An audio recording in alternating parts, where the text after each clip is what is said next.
Alright, here we go again at B&J's Custom. I got a retraction video for the 72 Cutlass.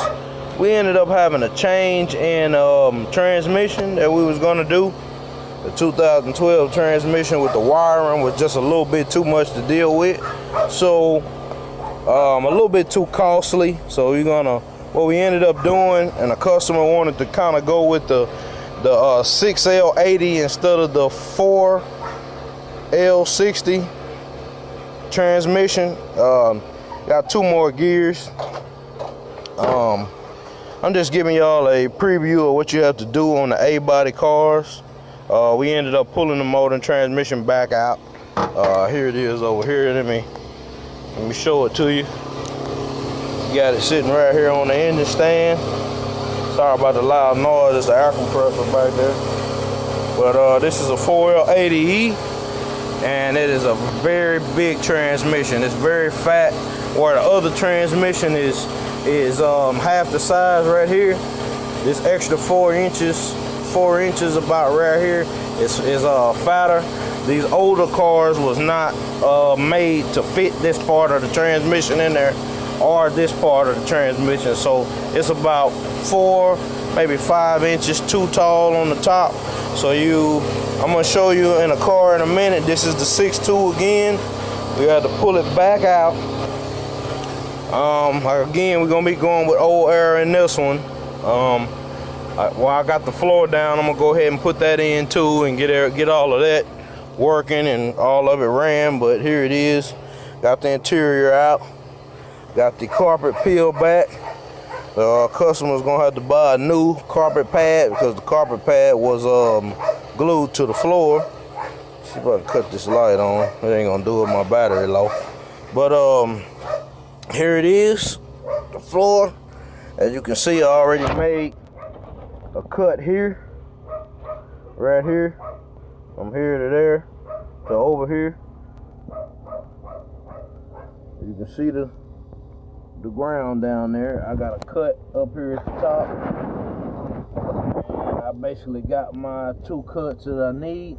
And then once I have my 2 cuts that I need, I'm gonna go ahead and bring them all the way back down and pull this whole panel out of here.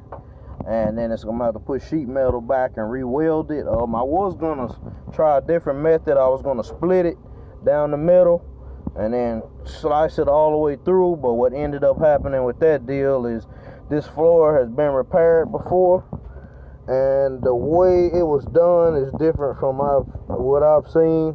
They took 2 panels and wrapped it right here along this line, and then it splits right here. Let me get up close to it so you can see it.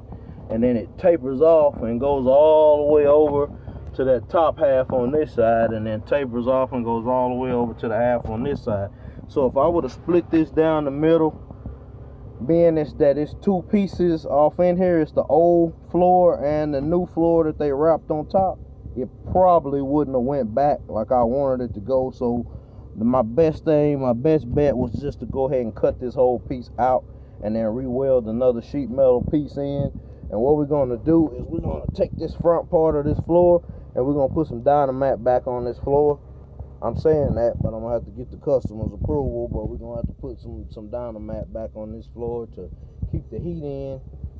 Well, keep the heat out and keep the cool in. And then we're going to be taking this AC box down here. I wish I could cut my light on, but we're going to be taking this AC box down here. We're going to be pulling it out. I'm hoping we don't have to pull the dash to get it out. But right now, I'm just giving y'all an update of what you have to do on A-body cars.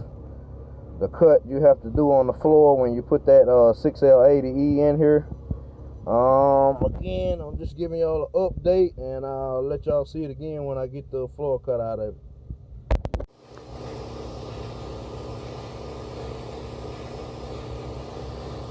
All right, I was getting my camera right. Here it is again. Just updating y'all. There's the cut. I know some of y'all probably like, he cut a hole in the floor, but man, this is what has to happen for you to get that 6L80 in there. As you can see, it's cut enough on both sides for the back of the transmission. I measured the back of the transmission. The back of the transmission will sit here. And here's the top cut. And we're gonna go ahead and try to install this engine before it gets too dark so we can make sure this works. And then it'll have to be pulled back, and then I have to weld up a panel to cover this part. And then once I get that panel welded up to cover this part, I'm gonna go ahead and see if I can get some dynamite put down on this floor to keep the sound, the heat, all of that stuff in and out, whatever you want to call it. And we're gonna go ahead and finish installing the motor and get all this done. Get the AC box done. I got the light shining on it now. Battery charged up a little bit, but that's the AC box under there. Gonna get it pulled out. Hopefully we can pull it out without getting that dash out. But again, here it is. There's the cut. I'll take you around to the other side. I'm gonna show you the piece that I cut out.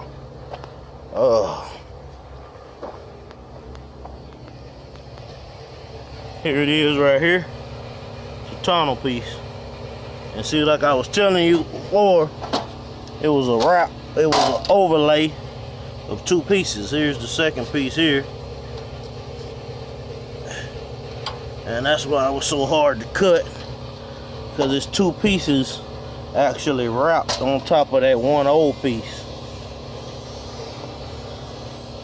But here it is. Here's the tunnel cut out. And I'm gonna go ahead and try to install this engine tonight, and then I'm gonna update y'all on what I got going on. All right, here we go again. Gotta cut the light on. It's dark out here. This is a redo to the 6.2 swap part 2. It's a do-over. We had to change the transmission again, as I probably said in the last clip, but here it is right here. The engine is sitting in there again. We got the motor mounts in right there. And we got the motor mounts in right here. And here it is. We got the 6L80 in there. There it is. I'm gonna show y'all what it looked like on the inside of the car. Got all these jacks in the way. That's what it looked like on the inside of the car right here. That is the transmission. Actually, right now it's sitting up a little bit, about an inch and a half, maybe 2 inches too high, because we're gonna have to make some adjustments to the cross member, and it's gonna sit down a little bit more. As you can see right now, it's kind of sitting on this transmission, the rear transmission seal right here, but we got to get it sitting down in one of those holes right there. Once we get it sitting down in one of these holes, which I can see right now from the inside, what I didn't see earlier, that the transmission is kind of crooked. I need to move it over a little bit, and it probably will drop right off in the hole. So I'm gonna do that tomorrow. It's a little bit too dark right now to mess with that anymore. Like I said, after we finish that, we're gonna go ahead and get the AC box out of here. Once we get that AC box out of here, we're gonna go ahead and bolt everything up. I hear something draining. I'm trying to figure out what that is.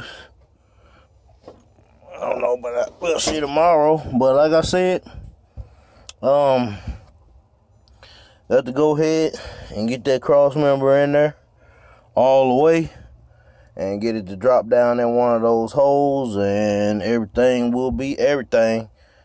Just giving y'all an update. Let me show y'all on the outside again.